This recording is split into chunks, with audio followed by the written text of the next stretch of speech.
ahora. Ahora sí, mejor. Así que una alegría. Aquí estoy viendo a Anita, Fausto, bienvenidos. Lindo poder verlos por allí. Alguien también que nos está acompañando desde otra iglesia. Así que felices de poder estar juntos. En esta oportunidad vamos a abrir nuestras Biblias y vamos a ir al libro de Hechos de los Apóstoles. He estado reflexionando bastante la experiencia que aparece aquí en el capítulo 16 de Hechos de los Apóstoles, y si tuviésemos que tomar un versículo clave, un texto clave de esta sección, podríamos leer el versículo 25, que dice lo siguiente: pero a medianoche, orando, Pablo y Silas cantaban himnos a Dios y los presos los oían. Interesante, ¿no? A medianoche, allí Pablo y Silas cantando himnos. ¿A quién se le ocurre ponerse a cantar a la medianoche? Yo creo que si en nuestra casa nos ponemos a cantar a la medianoche, podríamos llegar a tener alguna dificultad. Algún vecino que aparezca para decir, quiero dormir, por favor no hagan barullo, ¿no? Recuerdo una iglesia que había organizado un retiro espiritual, pero más que un retiro, era retiro y vigilia. Así que se quedaron en la iglesia toda la noche. Allí tenían un espacio de reflexión, de algunas actividades, de testimonios, y luego tenían un momento de canto. Así que cantaban 2 himnos, alguna otra canción o alguna parte que alguien había preparado, y luego seguía, ¿no? El tema es que la iglesia tenía de un lado una parte que era con canchas de fútbol 5, esas cosas, así que ahí no había nadie. Ya después de la medianoche, en realidad, no había gente, así que nadie escuchaba nada, y después ya estaba la otra calle. De la parte posterior, la iglesia tenía una cancha de vóley, así que tenía un espacio grande, y le seguía un espacio vacío, así que nadie tampoco había de ese lado. Y hacia frente estaba la calle. Tenían un hall bastante amplio allí en la iglesia, así que tampoco la gente que pasaba por la vereda podía escuchar lo que allí estaba pasando. Pero en uno de los costados sí había una casa, y vivía un señor que había quedado viudo y vivía solo allí en la casa.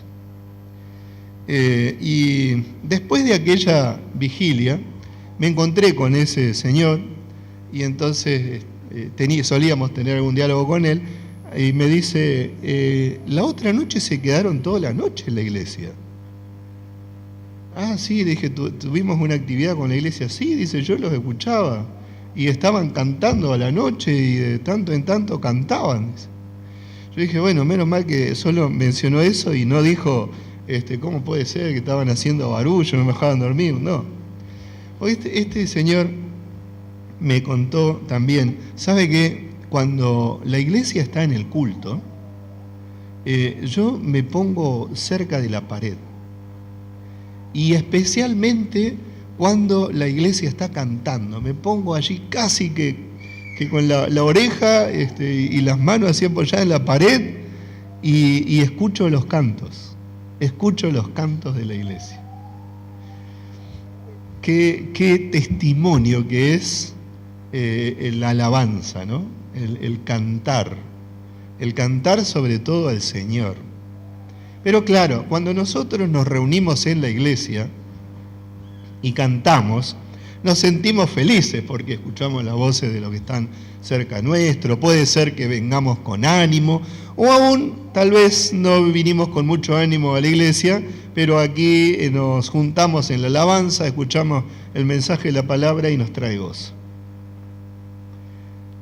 Pero, ¿cuál fue la circunstancia en la cual se encontraban Pablo y Silas aquí en esta historia?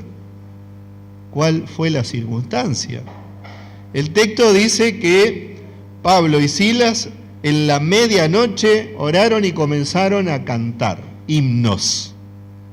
No cualquier cosa, sino que cantaban himnos.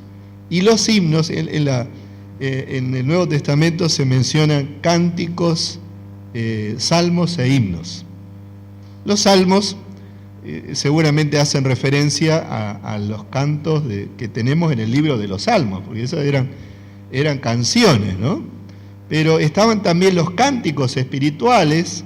Uno puede pensar en los cánticos espirituales como aquellos cánticos que tienen que ver con la experiencia cristiana, ¿no? Pero los himnos particularmente eran alabanzas, cantos que glorificaban el nombre de Dios.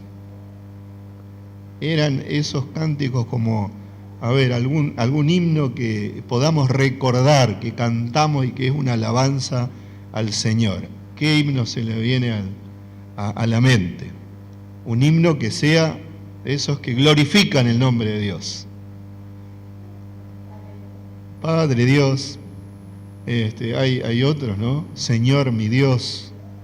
Y los himnos entonces, cánticos que tenían que ver con la adoración a Dios, el reconocimiento de que Dios es el soberano y Él es el creador, eso estaba cantando allí Pablo junto con Silas. Pero ¿cuál es el contexto inmediato de la historia? Allí en el capítulo 16 encontramos una serie de incidentes. El capítulo 16, versículo 1 nos dice que llegaron a Derbe, a Listra, allí unieron a Timoteo al equipo de trabajo y hubo gente que estuvo dispuesta a escuchar la palabra y, creyeron, ¿no? Pero también luego nos dice que Pablo quería seguir predicando por aquellos lugares y vio una visión, un varón macedonio, y como que le pedía auxilio. Así que Pablo entendió que tenía que ir hacia Macedonia. Y fue para allí, y el primer incidente que tiene allí, ya llegando a Filipos, fue con Lidia. Él fue a predicar, buscó la oportunidad y allí se encontró con Lidia y Lidia se convirtió. Pero luego el relato dice que él, mientras predicaba, apareció una jovencita que tenía espíritu de adivinación y que seguía a Pablo y a Silas y insistentemente le decía: ustedes son siervos del Altísimo, y gritaba, y se ve que esto perturbaba tanto a Pablo como a Silas como a la gente que estaba por allí. Y Pablo entonces allí le dijo, oró seguramente y dijo: espíritu, sal de esta mujer, porque esta jovencita tenía un espíritu de adivinación y los amos hacían negocio con ella. Entonces aquel espíritu salió de esta jovencita y cuando los amos se dieron cuenta de que ya no podía adivinar, se enojaron mucho y alborotaron a otras personas y fueron a buscar a Pablo y a Silas y dijeron: estos hombres están alborotando la ciudad. Consecuencia de esto, Pablo y Silas fueron a la cárcel, pero antes de ir a la cárcel, noten estos detalles. Versículo 22. Entonces se agolpó el pueblo contra ellos y los magistrados, rasgándole las ropas. Detalle importante esto, ¿no? Se le rasgaron las ropas, le rompieron las ropas y ordenaron azotarlos con varas. Es decir, ahora Pablo y Silas se van a exponer a ser azotados con las varas, pero a piel viva, ni siquiera sobre su camisa, su ropa, sino a piel viva. Allí entonces ellos son azotados con varas. Y versículo siguiente, 23, después de haberlos azotado ¿Cómo dice el texto? Mucho. ¿Cuántos varazos le habrán dado? Los romanos solían dar 40 latigazos, pero estos eran varas. Uno podría decir, tal vez fueron 40 también, no sé. Pero solo aquí dice que fueron muchos. Lo azotaron mucho con las varas. Y entonces dice, luego de esto, los echaron, ¿en dónde? En la cárcel, mandando al carcelero que los guardara con seguridad, casi como diciendo, ten cuidado de esto porque estos son altamente peligrosos. Son muy peligrosos, así que ponerlos en un lugar de máxima seguridad. Y sigue diciendo el texto, versículo 24, el carcelero, al recibir esta orden, la cumplió y los metió en el calabozo de más adentro. Y no solo eso, sino que los aseguró con el cepo. Entonces imaginemos aquí a Pablo y a Silas. No es que solamente están en la cárcel, sino que los pusieron en el lugar más oscuro, más resguardado y con los cepos. Pero un detalle más, Pablo y Silas ambos habían sido castigados con las varas. Por lo tanto, uno imagina que ellos estaban con sus heridas, sangrando y sintiendo el dolor de eso, con seguridad. Hace un tiempito me contó un hermano que él salió a predicar junto con otro y entonces llevaron libros para repartir, invitaciones para repartir a la gente para un programa de predicación que se hacía en la iglesia. Y entonces dice, de repente una persona desde una casa nos tiró agua, como que nos agredió, ¿no? Y bueno, nosotros seguimos, pero ahora lo que hizo fue abrir las puertas y salieron los perros, unos perros grandotes ahí que se nos vinieron al humo, pero bueno, nosotros nos quedamos ahí, seguimos caminando y gracias a Dios los perros no nos hicieron nada. Pero nos quedamos pensando en esto, ¿no? Cómo nos agredieron por estar compartiendo el Evangelio, pero nosotros nos sentimos contentos de invitar a la gente a buscar al Señor, ¿no? Pero solo fue eso. Aquí en esta circunstancia, Pablo y Silas no solo fueron insultados, no se le tiró solo un balde de agua, sino que se los castigó con las varas y ahora estaban allí en la cárcel con los cepos, con las heridas en su espalda seguramente. Pero el texto nos dice aquí que a medianoche comenzaron a orar y a cantar. No sé si hay por ahí un vasito de agua. Y esto es interesante porque nos lleva a pensar que puede ser que ellos hayan estado varias horas allí. El texto no dice cuánto tiempo estuvieron allí en la cárcel. Pero como el relato dice que a la medianoche comenzaron a orar y a cantar, uno tiene que pensar que pasaron algunas horas allí. ¿Eso qué significa? Significa que sus heridas podrían haber estado ya infectándose en un lugar así, cerrado, tal vez húmedo, para nada resguardado con los cepos. Seguramente que estaban en esa situación. Pero estando en esa situación, el texto dice que ellos comenzaron a orar y a cantar. Y saben, al ver esto, al leer esto, me pregunto, ¿cómo es posible? Gracias.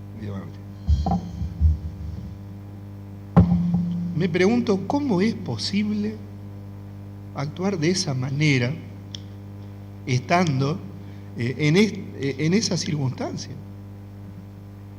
¿Cómo es posible? ¿Cómo puede ser que si estás golpeado, herido, maltratado, lastimado, todavía tengas energía para cantar himnos en la medianoche?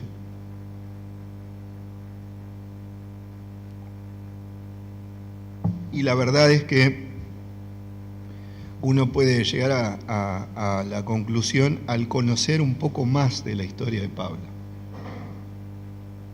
y al conocer sus escritos. Punto crucial, creo yo, en la experiencia de Pablo, es el testimonio de él. Recordamos las palabras de Pablo. Pablo dijo, para mí el vivir es Cristo.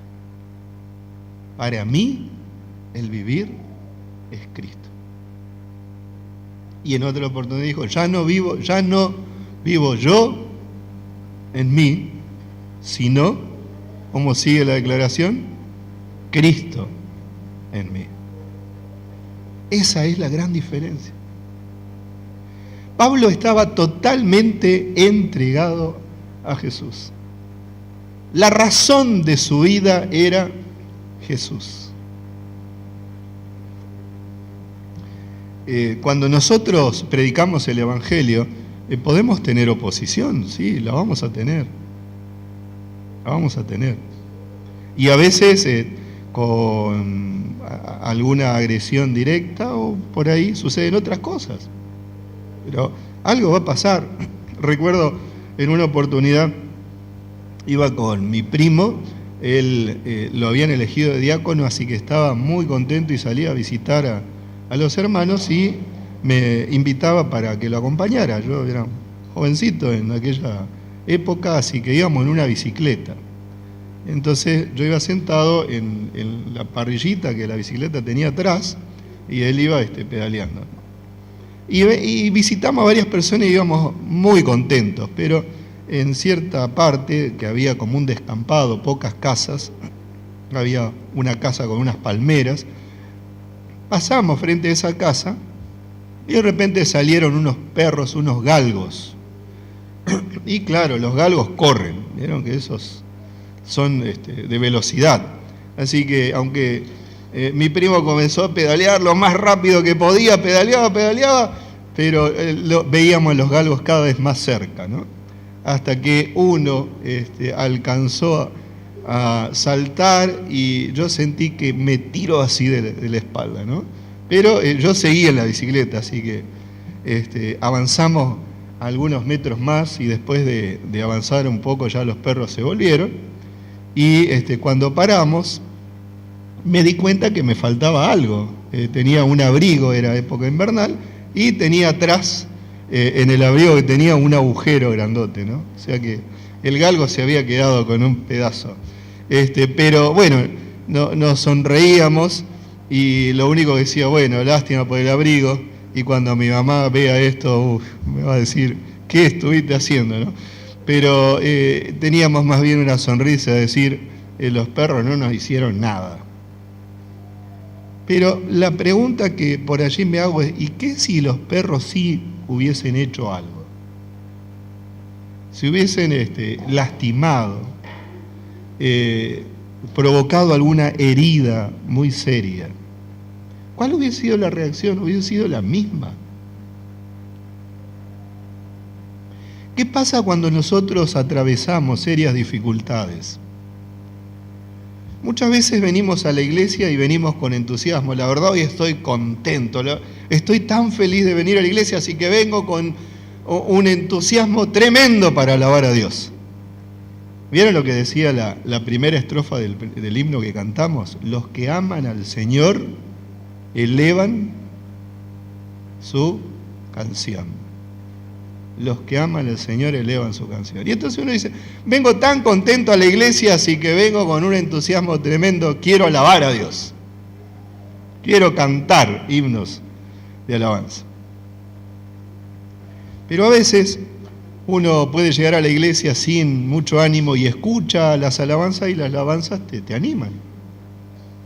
Pero puede suceder que frente a dificultades, a problemas, uno dice, la verdad, hoy ni ganas tengo de ir a la iglesia, así que no voy a ir. Y aún podría suceder que si alguien en la casa y que también es creyente comienza a cantar algo, dice, no quiero escuchar eso, así que ni cantes eso, porque no quiero nada. Porque estoy teniendo un montón de problemas y mira, voy a la iglesia y fíjate todos los problemas que tengo.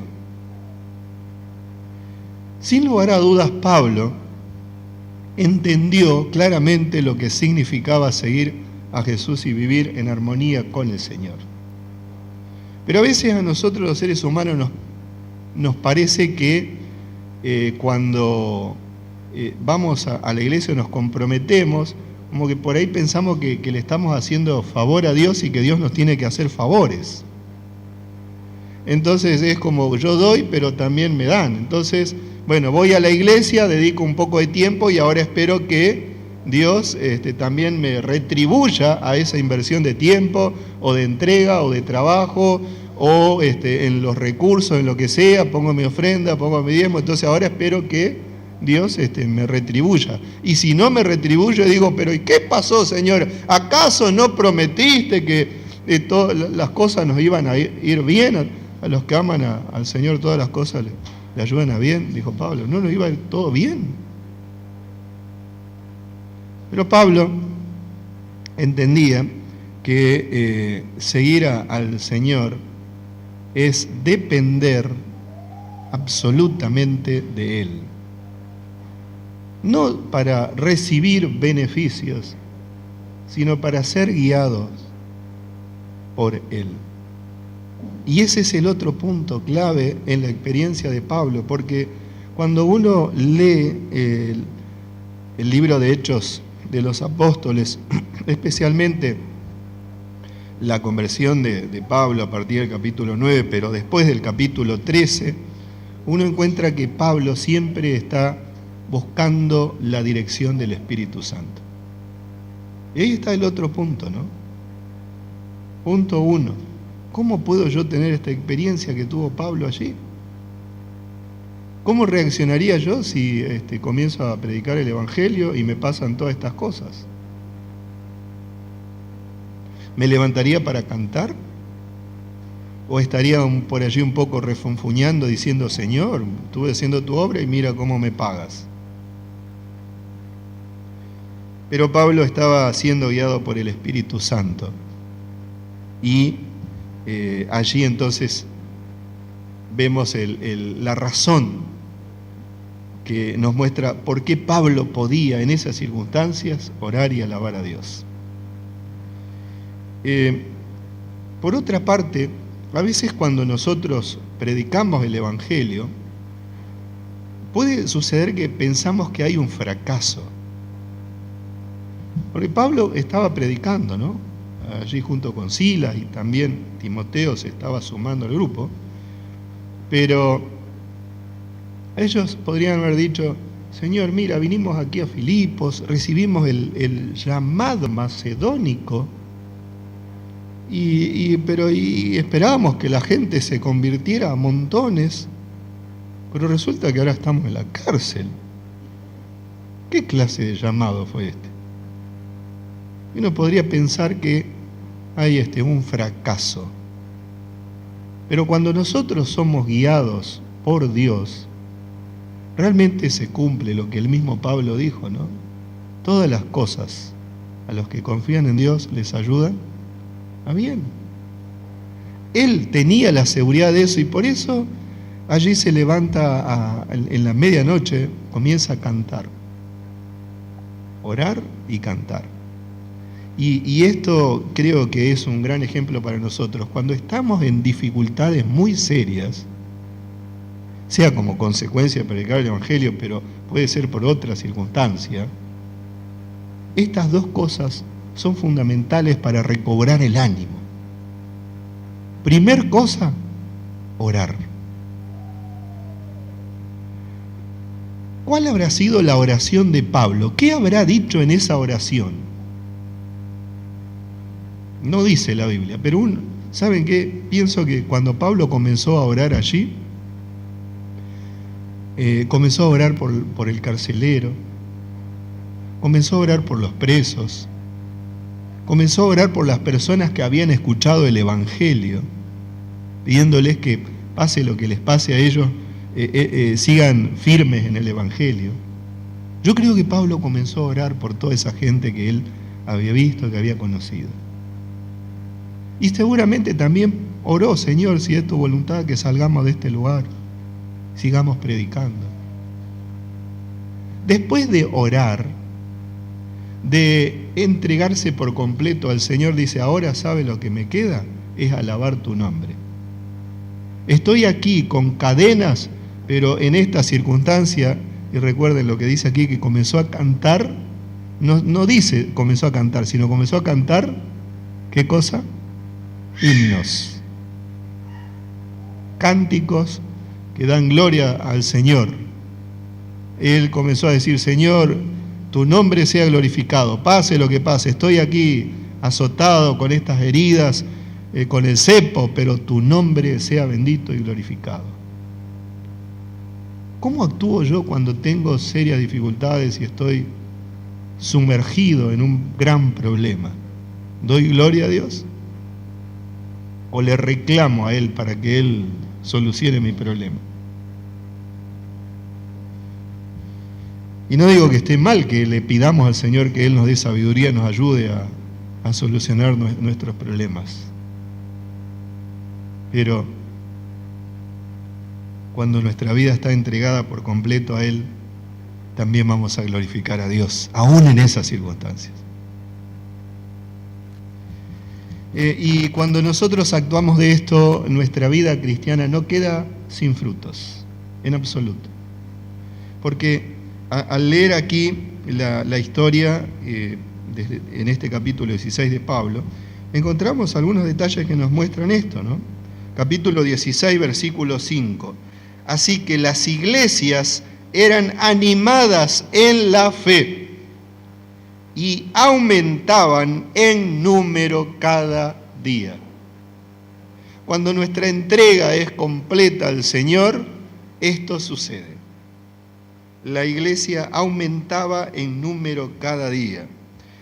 Luego, un poco más adelante en el capítulo, encontramos la conversión de Lidia y dice el versículo 15: y cuando fue bautizada junto con su familia, nos rogó diciendo: si habéis juzgado que yo sea fiel al Señor, hospedaos en mi casa, y nos obligó a quedarnos allí, y desde allí Pablo siguió predicando.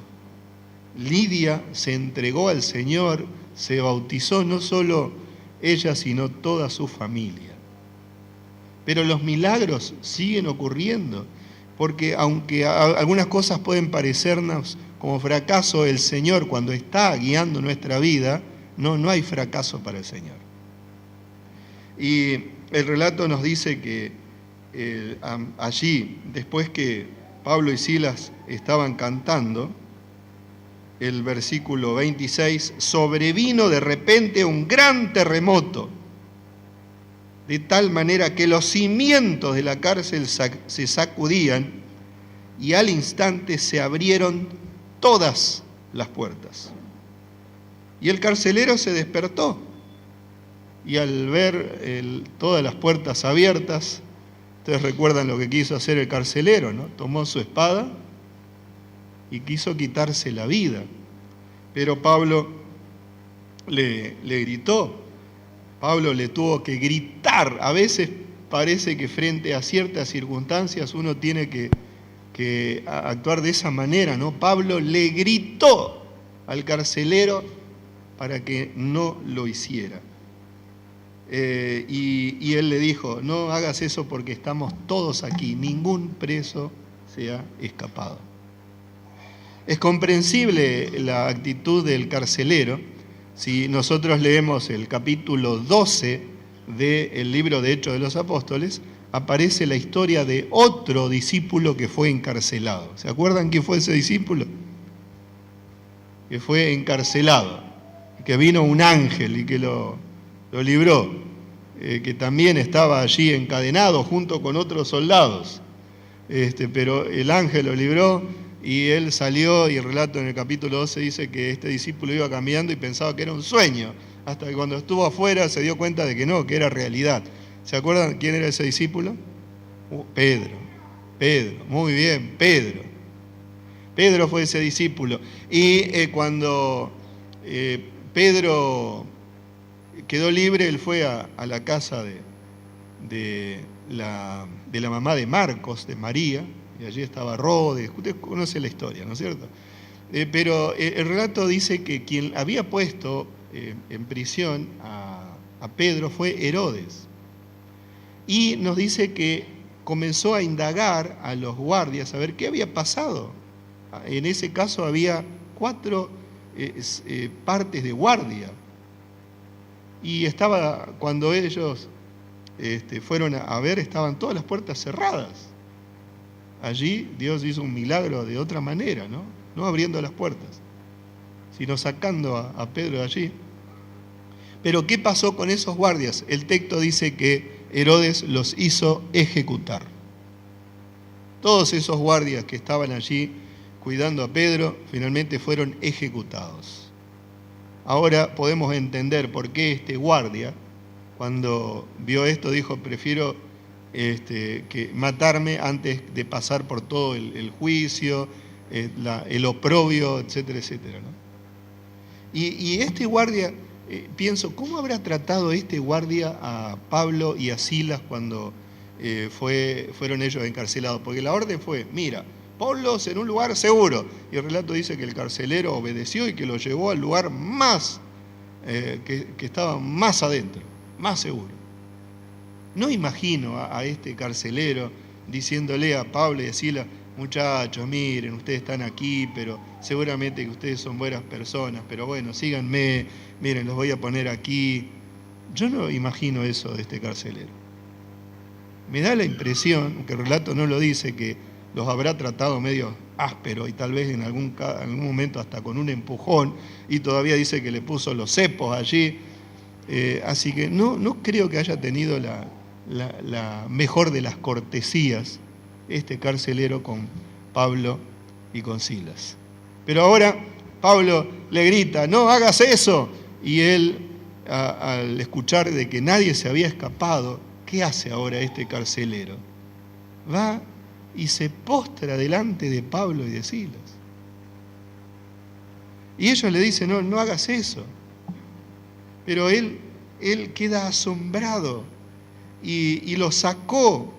Y la pregunta que viene, porque se da cuenta de que hay algo extraño allí, por el milagro en sí, algo sobrenatural, pero también hay algo en la vida de esos hombres.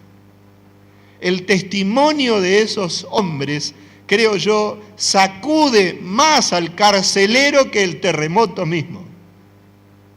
Él queda sacudido emocionalmente, espiritualmente, por lo que está viendo en esos hombres. Y entonces ahora viene la pregunta, ¿no? ¿Qué debo hacer para ser salvo? Se da cuenta que esos hombres tienen el secreto para la salvación. ¿Qué debo hacer para ser salvos? Y allí está la respuesta de ellos, ¿no? La conocemos. Cree en el Señor Jesucristo y serás salvo tú y tu casa. Cree en el Señor Jesucristo. Y la pregunta que me hago en esta mañana es, ¿Creo realmente en el Señor Jesucristo? ¿Crees realmente en el Señor Jesucristo?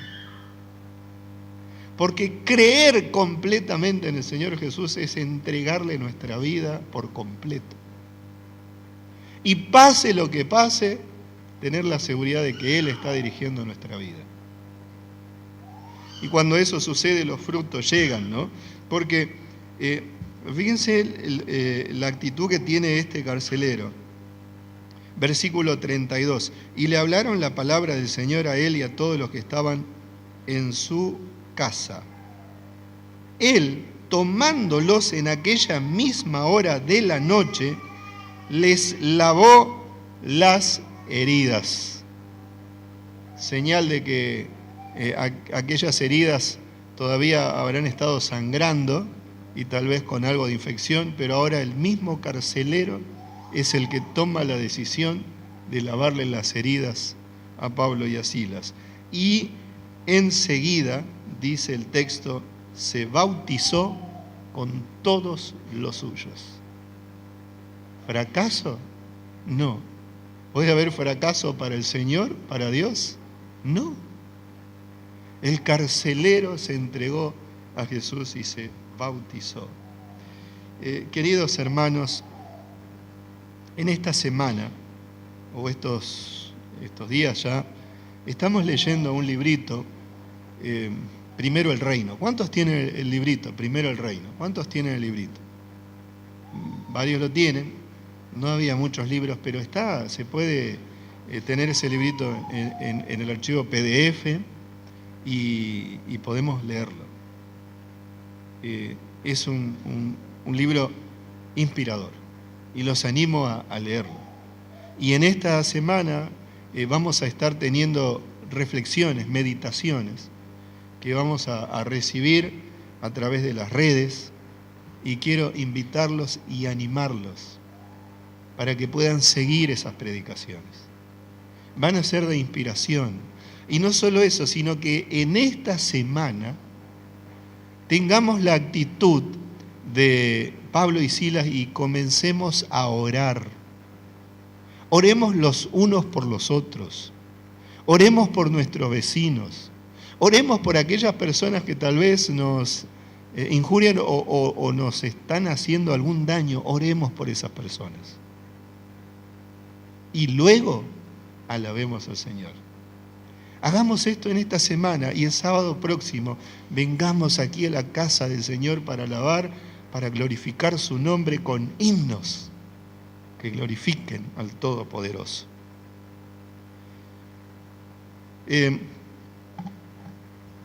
El tercer punto y último que quiero mencionar en la experiencia aquí de Pablo, además de la entrega plena que él tenía al Señor Jesús y de la dirección del Espíritu Santo, el tercer punto clave en la experiencia de Pablo y de Silas es su compromiso con la misión.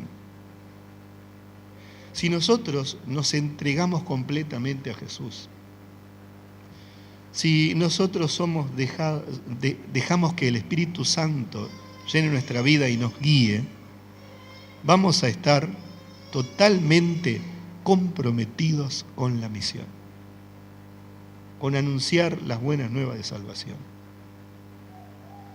Y el estar comprometido con la misión nos redunda en frutos visibles, como los que aquí se presentan. Y queridos hermanos, quiero animarlos para que en esta semana podamos orar y pedirle al Señor que nos ayude a estar comprometidos con la misión. De tal manera que en los próximos sábados, meses que nos quedan de este año, así como Pablo vio a aquel carcelero con su familia bautizarse, entregarse a Jesús, también nosotros podamos ver aquí en nuestra iglesia a personas entregándose a Jesús a través del bautismo. ¿Qué dicen, hermanos? Que el Señor nos bendiga, que Él nos fortalezca y que podamos perseverar y cuando venga la medianoche de aflicción, de dificultad, nuestra voz se eleve, primero en oración y segundo en alabanza, reconociendo que el Señor es el Señor de nuestra vida. Que el Señor nos bendiga.